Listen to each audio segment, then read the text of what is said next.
ஒரு முக்கியமான சிச்சுவேஷனில் ஏதாவது ஆஃபீஸில் யார்கிட்டயாவது ஒரு இம்பார்ட்டன்ட் மெசேஜ் கம்யூனிகேட் பண்ணும் பொழுதோ ஆர் ப்ரெசன்டேஷன்ஸ் ஏதாவது கொடுக்கும் பொழுது திடீர்னு மைண்ட் அப்படியே பிளாங்க் ஆன மாதிரி ஃபீல் பண்ணியிருக்கீங்களா? என்னடா நம்ம நல்லா ப்ராக்டிஸ் பண்ணியிருக்கோம், நல்லா ரிஹர்ஸ் பண்ணியிருக்கோம், இது எல்லாமே நம்ம படிச்சிருந்தோம், பட் ஏன் நம்ம இவ்வளோ பிளாங்க் ஆகிட்டோம் அப்படின்னு நீங்கள் ஃபீல் பண்ணியிருந்தீங்கன்னா நான் சொல்கிற பாயிண்ட்ஸை ஞாபகம் வச்சுக்கோங்க. ஃபர்ஸ்ட் திங் பாஸ் பண்ணணும், பட் பேனிக் ஆகக்கூடாது. பிளாங்காக போகிறது ரொம்ப நேச்சுரலான ஒரு விஷயம். நம்ம எவ்வளோ ப்ராக்டிஸ் பண்ணியிருந்தாலும் அந்த ஒரு புது சிச்சுவேஷனை நம்ம ஃபேஸ் பண்ணுறோம் இல்லையா? ஸோ அந்த டைமில் நம்ம பிளாங்காக போகிறது நேச்சுரலாக இருந்தாலும் பேனிக் ஆனீங்க அப்படின்னா மறுபடியும் அதுலேருந்து ரெக்கவர் ஆகிறது கஷ்டமாக இருக்கும். Because the more you panic the harder it is to recover or recall. Okay, so நம்ம என்ன பேசிகிட்டு இருந்தோம், நம்ம எந்த பாயிண்ட்லேருந்து நம்ம விட்டோம், எங்கேருந்து நம்ம மறுபடியும் ஆரம்பிக்கணும். ஸோ இந்த மாதிரி நம்ம மறுபடியும் ரெக்கவர் ஆகிறதுக்கு பேனிக் ரொம்ப ஆகிட்டோம் அப்படின்னா அது கொஞ்சம் கஷ்டமாக இருக்கும். நம்பர் 2, மற்றவங்க எல்லாரும் அந்த நேரம் நம்மளை பற்றி என்ன நினைப்பாங்க அப்படின்னு அந்த ஒரு ஜட்ஜ்மெண்ட்டை நினச்சி ஒரு ஃபியர் இருக்கும். திடீர்னு நம்ம பிளாங்க் ஆகிட்டோம் அப்படின்னா நம்ம எங்கே மிஸ் பண்ணோன்றதை தாண்டி எல்லாரும் நம்மளை பற்றி என்ன நினைக்கிறாங்க, ஐயோ நம்ம இப்படி சொதப்பிட்டோமே, இப்படி மறந்துட்டோமே, என்ன ஆகுமோ, இதுக்கப்புறம் என்ன சொல்லுவாங்களோ, என்ன பேசுவாங்களோ. ஸோ இதெல்லாமே நம்ம யோசிக்க ஆரம்பிப்போம், விச் இஸ் நாட் நெசசரி. அந்த டைம் அந்த நேச்சுரலாக தோணும், but you have to stop that thought.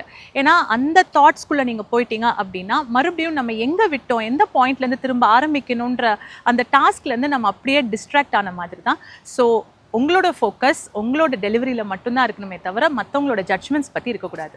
Third one, இதுக்கு சம்மந்தப்பட்ட ஒரு பாயிண்ட் நான் சொல்லணும்னா, நம்ம ஏதோ ஒரு இடத்துல நம்மளோட ஸ்கில்ஸை நம்ம எக்ஸிபிட் பண்ணுறோம், நம்மளோட தாட்ஸ் எல்லாத்தையும் ஒருத்தவங்க கிட்ட ஷேர் பண்ணணும்னு நினைக்கிறோம், ஆர் ஐடியாஸை ப்ரெசென்ட் பண்ணும் பொழுது நம்ம எங்கேயோ ஒரு இடத்துல என்னோட கெப்பாசிட்டி என்ன, என்னோட கேப்பபிலிட்டி என்ன, நான் இந்த உலகத்துக்கு ப்ரூவ் பண்ணணும் அப்படின்ற ஒரு நீட் நம்ம மைண்டில் இருந்துக்கிட்டே இருக்கும்.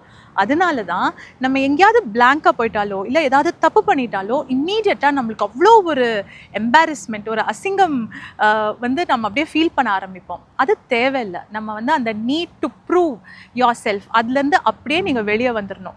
உங்களோட இன்டென்ஷன், உங்களோட ஃபோக்கஸ் எல்லாமே விஷயங்களை கற்றுக்கிறதுலையும், நீங்கள் கற்றுக்கிட்ட விஷயத்த இந்த உலகத்தில் ப்ரெசென்ட் பண்ணுறதுலையும், கான்ட்ரிபியூட் பண்ணுறதுலையும் நீங்கள் எப்படி உண்மையாக இருப்பீங்களோ, எவ்வளோ ஹானஸ்ட்டாக இருப்பீங்களோ அதில் நீங்கள் ஃபோக்கஸ் பண்ணாலே ரொம்பவே நேச்சுரலாக இருக்கும். அந்த மாதிரி ஒரு ஃப்ளோவில் நீங்கள் ஏதாவது மிஸ்டேக் பண்ணால் கூட அது அவ்வளோ பெருசாக தெரியாது. நீங்கள் நினைக்கிற அளவுக்கு அது ஒரு பெரிய ஒரு தப்பு மாதிரி ப்ரொஜெக்ட் ஆகாது. ஸோ இவ்வளோ நேரம் நான் சொன்னது எல்லாமே மைண்ட் செட் ரிலேட்டட். சரி ஸ்வேதா, இப்போ நான் பிளாங்காக போயிட்டேன், இப்போ நான் என்ன செய்கிறது? First thing, just take a few seconds of breath. Okay, உடனே நம்ம எல்லாத்துக்கும் ஒரு சொல்யூஷன் கண்டுபிடிக்கணும்னு அவசியம் இல்லை. ஒரு 2 செகண்ட் 3 செகண்ட் ஜஸ்ட் ஒரு பிரெத் எடுத்தாலே அது மைண்டுக்கு ஒரு ரெஸ்ட் மாதிரி தான். ஸோ ஒன்ஸ் அது பண்ணதுக்கப்புறம் you just have to focus on the next small step. திடீர்னு பிளாங்காக போயிட்டோம் அப்படின்னா அந்த சிச்சுவேஷனை உங்களோட நாலேஜுக்கு பெஸ்ட்டாக நீங்கள் எப்படி ஹேண்டில் பண்ணால் நல்லாயிருக்கும். மேபி அதுக்கு முன்னாடி பேசின பாயிண்ட்டை ரீட்ரேட் பண்ணணுமா, இல்லை யார்கிட்ட பேசுகிறீங்களோ அவங்கக்கிட்ட ஏதாவது குவெஸ்டன்ஸ் கேட்கணுமா, எப்படியாவது அந்த ஒரு லிங்க்கை நீங்கள் க்ரியேட் பண்ணணும். அவ்வளோதான். நீங்கள் ப்ரிப்பேர் பண்ணியிருந்தீங்களோ அதுக்கு அடுத்த பாயிண்ட்டை யோசிக்கணும், அதைத்தான் நீங்கள் சொல்லணும் அப்படின்ற அந்த ப்ரெஷரை நீங்கள் க்ரியேட் பண்ணாதீங்க. பட் எங்கே விட்டீங்களோ அங்கேருந்து ஒரு கண்டினியூஷன் செயினை க்ரியேட் பண்ணுறதுக்கு ட்ரை பண்ணுங்கள்.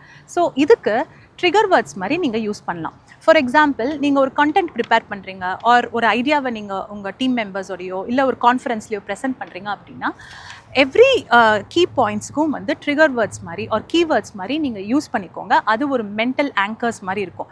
ஸோ எங்கேயாவது நீங்கள் மிஸ் பண்ணீங்க அப்படின்னா இந்த வேர்ட்லேருந்து நான் ஐ வில் ரீஸ்டார்ட், இந்த வேர்டை நான் ரீட்ரேட் பண்ணி அங்கேருந்து கண்டினியூ பண்ணுவேன், சம்திங் லைக் தட்.